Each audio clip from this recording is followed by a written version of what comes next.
আজকে বিকেল আছে, তো মাছের ঝোল হবে। তো মার্কেট গেলাম, মার্কেট থেকে এলাম কাতলা মাছের কাতলা মাছ থেকে এখান থেকে আমরা মার্কেট করে মাছটাকে ধুয়ে দিলাম। না, মাছটা ধুয়ে দিয়ে ভালো করে মশলা, লাল মরিচ, হলুদ, জিরা সব মশলা দিয়ে মিক্স করে দিলাম।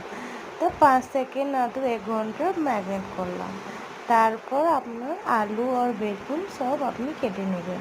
কেটে নিয়ে আপনি সরষের তেল থেকে ফ্রাই করে নেবেন।